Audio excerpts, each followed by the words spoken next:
Pour ne pas glisser sur les rochers ni se brûler les pieds sur le sable chaud, il y a la célèbre sandale en plastique Méduse. Elle est pratique, arbore un petit côté intemporel et elle est française. Une dernière caractéristique que même certains aficionados ignoraient. Je pensais que c'était chinois, moi. Je ne savais pas du tout. Je ne m'étais jamais posé la question, en fait. Et je ne sais pas depuis quand ça existe, d'ailleurs. La méduse est née juste après la Seconde Guerre mondiale, la même année que le bikini pour l'anecdote.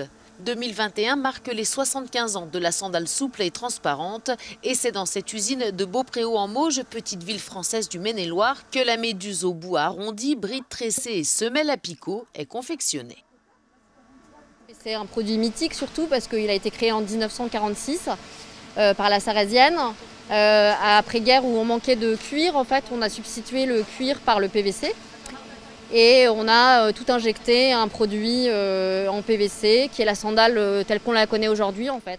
Humo Beaupréau est le dernier injecteur PVC en France. L'entreprise vend quelques 500 000 paires de méduses par an, de toutes les tailles et toutes les couleurs, en France mais aussi à l'étranger, car la méduse s'exporte avec succès. C'est une sandale effectivement qui marche beaucoup en Asie. Historiquement, au Japon, c'était un de nos premiers marchés. Et là, on a une montée en puissance des pays comme la Corée du Sud et aussi la Chine. Allez, hop, c'est parti mon kiki, méduse.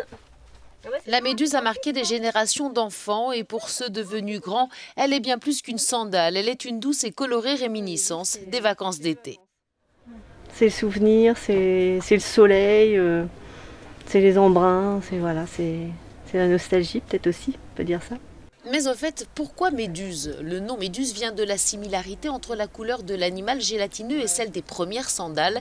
Mais à travers le monde, la méduse est aussi appelée squelette, gluant, nouille, cri-cri, mica dans les Antilles ou encore léké en Côte d'Ivoire.